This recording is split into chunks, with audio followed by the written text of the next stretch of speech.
4월 12일 목요일 이 새벽에 우리가 함께 묵상하실 하나님의 말씀은 누가복음 21장 5절에서 19절 말씀입니다. 같이 읽겠습니다. 어떤 사람들이 성전을 가리켜 그 아름다운 돌과 헌물로 꾸민 것을 말하며 예수께서 이르시되 너희 보는 이것들이 날이 이르면 돌 하나도 돌 위에 남지 않고 다 무너뜨려지리라. 그들이 물어 이르되 선생님이여 그러면 어느 때에 이런 일이 있겠사오며 일이 일어나려 할 때에 무슨 징조가 있사오리까? 이르시되 미혹을 받지 않도록 주의하라. 많은 사람이 내 이름으로 와서 이르되 내가 그라하며 때가 가까이 왔다 하겠으나 그들을 따르지 말라. 난리와 소요의 소문을 들을 때 두려워하지 말라. 이 일이 먼저 있어야 하되 끝은 곧 되지 아니하리라. 또 이르시되 민족이 민족을 나라가 나라를 대적하여 일어나겠고 곳곳에 큰 지진과 기근과 전염병이 있겠고 또 무서운 일과 하늘로부터 큰 징조들이 있으리라. 이 모든 일 전에 내 이름으로 말미암아 너희에게 손을 대어 박해하며 회당과 옥에 넘겨주며 임금들과 집권자들 앞에 끌어가려니와 이 일이 도리어 너희에게 증거가 되리라. 그러므로 너희는 변명할 것을 미리 궁리하지 않도록 명심하라. 내가 너희의 모든 대적이 능히 대항하거나 변방할 수 없는 구변과 지혜를 너희에게 주리라. 심지어 부모와 형제와 친척과 벗이 너희를 넘겨주어 너희 중에 몇을 죽이게 하겠고 또 너희가 내 이름으로 말미암아 모든 사람에게 미움을 받을 것이나 너희 머리털 하나도 상하지 아니하리라. 너희의 인내로 너희 영혼을 얻으리라. 아멘.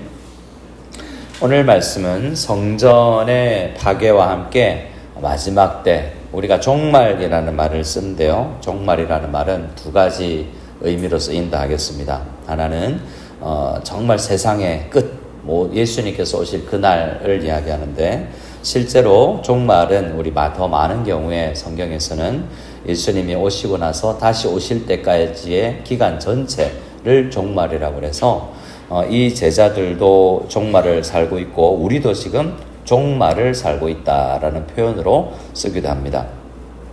그래서 우리 오늘 말씀은 대부분 이 유대인들이 성전에 대해서 생각하고 있는 그 생각을 교정해 주는데요.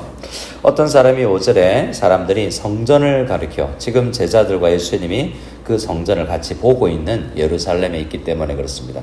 그 아름다운 돌과 헌물로 꾸민 것을 말합니다. 그리고 주님께서는 그것들이 6절에 다 하나도 돌 위에 남지 않고 다 무너뜨려지리라 라고 어떤 한 날이 올 것이다 라고 이야기하는데 실제로 역사를 보면 이 일로부터 예수님께서 이 말씀을 하시고 나서 한 40년 안에 실제로 예루살렘 성전이 다 파괴가 되었고 지금도 성전이 하나도 남아있지 않고 있습니다. 가끔 이스라엘 성지 순례를 가보거나 또 TV나 이런 광경을 보면 유대인들이 통곡의 벽 앞에서 기도하고 있는 모습이 보이죠. 돌 위에 돌이 있는 것 같지 않습니까? 근데 그건 성전이 아닙니다. 성전은 하나도 없고 성벽 중에 일부가 남아 있는 거죠. 실제로 말씀처럼 성전의 터는 하나도 없고 사실 거기에 이슬람 성전이 지금 그들의 성전이 서 있는 것을 보게 되죠. 아직도 그 이후에 2000년 동안 성전이 없는 상황입니다. 그래서 이 말씀이 실제로 이루어졌다라고도 할 수 있는데요. 이 성전을 이제 두 가지 의미로 예수님께서 생각할 때 첫 번째로 5절에 이 성전 그 아름다운 돌과 무엇으로 꾸민 것을 말합니까? 헌물로 꾸민 것을 말합니다. 헌물로 꾸몄다는 것은 어제 말씀과 이어지면서 이 과부들의 두렙돈처럼 정말 이 백성들의 고혈로 만들어진 건물이라고 해서 이 성전은 두 가지 하나는 하나님의 임재가 임하는 장소이기도 하지만 실제로 이 성전은 많은 백성들의 피눈물이 있는 그런 건물입니다. 성전은 실제로 다윗과 솔로몬 때 처음으로 지어졌죠. 근데 그 성전은 회파되었습니다. 그리고 나서 이 바벨론 신공 때 무너지고 다시 이제 다니엘과 우리가 알고 있는 느헤미야서 이 시기를 지나면서 다시 스룹바벨이라는 사람이 바벨론으로부터 예루살렘에 도착하고 난 다음에 다시 지어졌죠. 그리고 나서 또 무너집니다. 그리고 나서 지금 그들이 보고 있는 성전은 헤롯 왕 때에 지은 거죠. 근데 이 헤롯 왕은 지금 다윗 왕조가 아닙니다. 유다 민족도 아니고 지금 엉뚱한 사람이 그 왕조를 지키고 있고, 그 당시에 헤롯 왕조는 로마의 앞잡이로서 돈으로 그 왕직을 산 것이나 마찬가지이죠. 그럼에도 불구하고 이스라엘 사람들, 유대인들은 성전을 아주 귀하게 여겼습니다. 그래서 만약 성전이 무너지게 되면, 예수님께서 오늘 6절에 무너진다라고 이야기했는데요. 이 무너지면 두 가지라고 생각하는 부류들이 있습니다. 유대인들의 한 부류는 세상의 끝이 온다, 종말이다, 종말, 이렇게 생각하는, 그러니까 성전이 무너진다 그러니까 어떤 사람들은 야, 세상 끝이 오겠구나, 그런 의미로 예수님 앞에 언제요? 라고 묻는 사람들이 있고요. 한 부류의 사람들은 이제 이 헤롯 왕조도 무너지고 로마 정부도 무너지고 다윗의 후손이 와서 진짜 왕조를 재건할 것이다 라는 생각으로 질문하는 분들도 있는 것입니다. 근데 예수님은 이 생각도 틀리고 저 생각도 틀리다, 너무너무 이 건물 중심으로 생각하지 말라라고 이야기하면서 다른 일들을 이야기합니다. 언제 이걸 한 징조로 생각할 필요 없다라는 것이죠. 이건 건물이 무너지는 건 그런 종류의 징조가 아니고 그냥 한 건물이 무너지는 것과 같다라고도 이야기하고 있습니다. 그들이 너무 집착하고 있는 문제를 지금 깨고 있는 것이죠. 7절 말씀에 언제 그런 일이 있겠으며 이런 일이 일어날 때 무슨 징조가 있겠습니까? 라고 물으니까 8절에 이렇게 이야기합니다. 이르시되 미혹을 받지 않도록 주의하라 라고 이야기하죠. 그래서 이게 하나의 미혹이라는 것입니다. 성전 중심으로 너무 그렇게 성경에서는 하나님의 말씀에서 성전 무너질 때 그런 일이 있다고 이야기하지 않는다라고 이야기하고, 오히려 주의해야 할 것은 이런 것들을 이용해서 사람들이 내 이름으로, 예수님의 이름으로 다시 와서 내가 재림 예수다 이런 이야기를 하는 이단들이 생길 텐데, 그런 것도 조심해라, 따르지 말라라고 이야기합니다.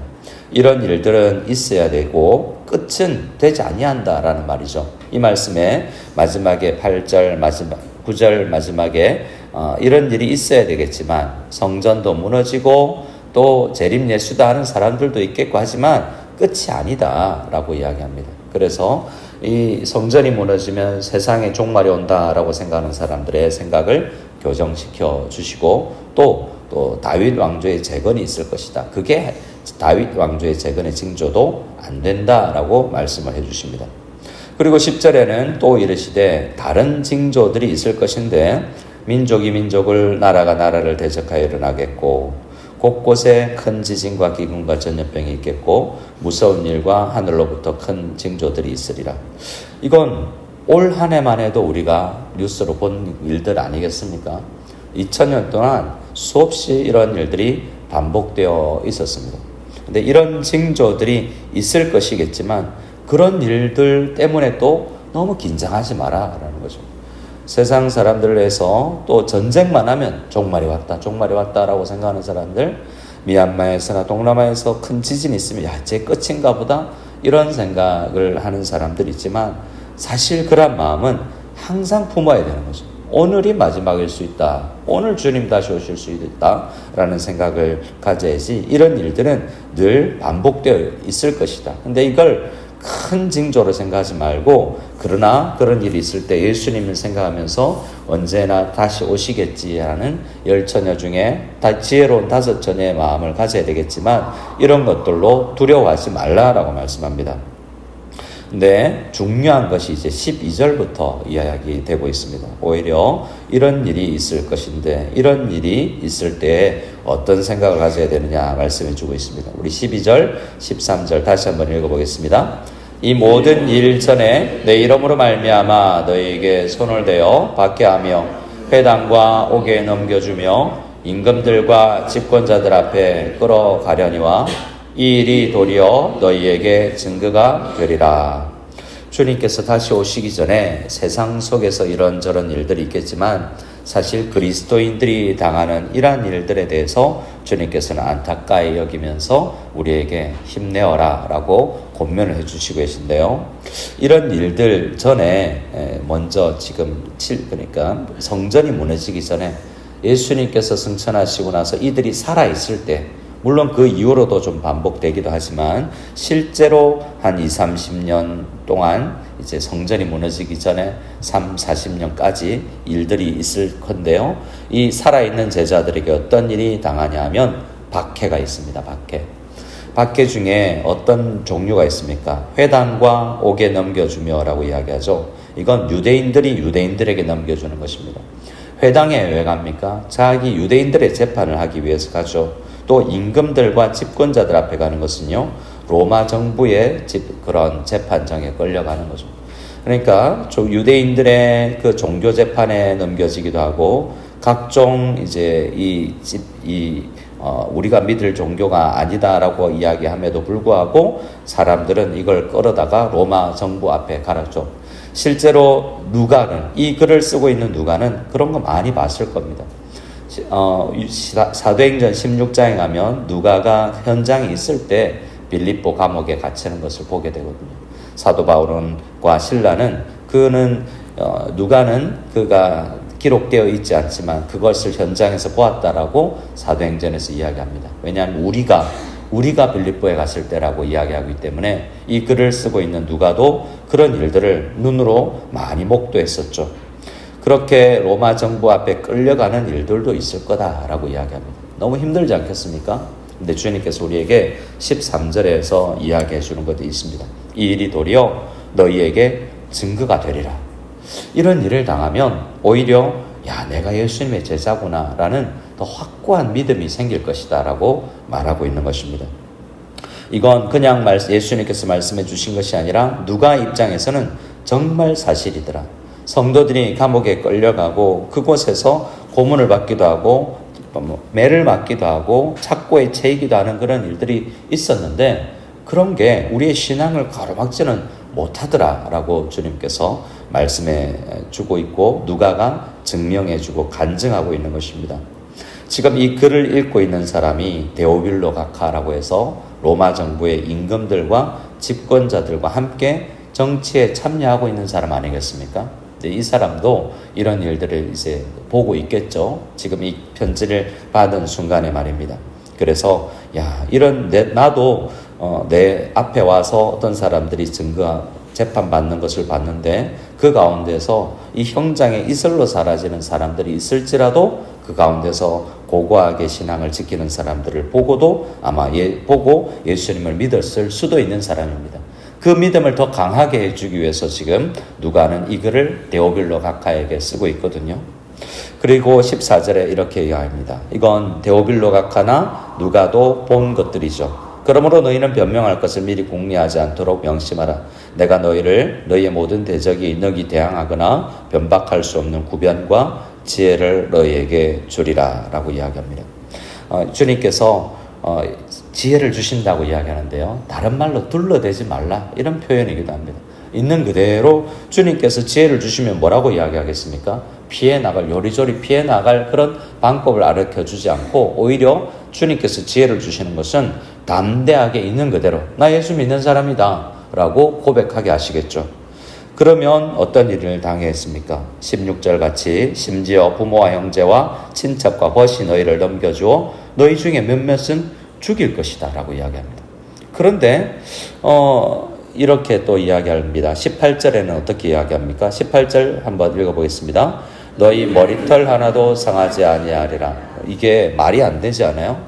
16절에는 어떻게 한다고 이야기했습니까? 너희들 몇몇은 죽는다 라고 이야기해놓고 머리털 하나도 상하지 않는다는 게 말이 문맥이 소통되지 않지 않습니까? 그래서 여기서 머리털 하나는 우리의 어떤 영혼도 지금 19절에 있는 말씀처럼 너희의 인내로 너희 영혼을 얻으리라 라는 말씀처럼 실제로 우리 중에 어떤 사람들은 이 말씀을 듣는 몇몇은 야고보와 함께 몇몇은 죽임을 당하기도 합니다. 하지만 정말 영혼은 건드릴 수 없는 그런 일들이죠. 그런 모습을 보고서도 오히려 더 강한 믿음을 가지게 되는 이상한 역사가 일어납니다. 중국과 많은 세계에서 기독교를 핍박을 하는데요. 그들이 2000년 동안 모르는 게 있어요. 기독교는 핍박하면 핍박할수록 더 강하게 역사해 왔다는 것을요. 교회는 희한하게 외부적 핍박이 있을 때는 더 하나로 뭉칩니다. 더 어려운 건 뭐냐면 내부적 어려움이 있을 때요. 외부의 핍박은 저희도 그랬지만 중국에서 추방될 때도 성도들을 모여서 기도합니다. 어떻게든 이 신앙을 이어가려고 어렵지만 어떻게든 이 신앙을 지킬까라고 더 깊이 생각하게 되죠. 하지만 내부적 다툼이 더 큰 문제가 되고 교회가 깨어지고 무너지게 만드는 것입니다. 오늘 우리는 기도할 때 이 필리핀에서는 외부적 핍박이 그렇게 많지 않겠지만 오히려 우리가 이렇게 끌려가는 것 외에 다른 오늘 말씀에는 기록되어 있지 아니하는 박해, 우리는 실제로 유혹도 박해임을 생각하고 사탄은 우리에게 박해를 할 때 회당과 옥에 넘겨주는 것이 아니라 우리의 신앙을 은근히 부인하도록 만드는 세상의 유혹 앞에 우리를 놓이게 할 텐데, 그러한 곳에서도 주님 앞에 기도하며 나가서 느끈히 이겨낼 수 있는 신앙의 사람들, 오히려 그것들을 유혹을 이겨낼 때 이것이 내가 예수님의 제자임의 증거가 되는 놀라운 은혜가, 옥에 끌려가도 내가 예수님의 제자구나, 유혹을 이겨내도 내가 예수님의 제자구나라는 것을 고백할 수 있는, 우리 어떠한 상황 속에서도 예수님의 제자임을 고백할 수 있는 우리 모든 성도님들이 다 될 수 있기를 소원합니다. 아멘.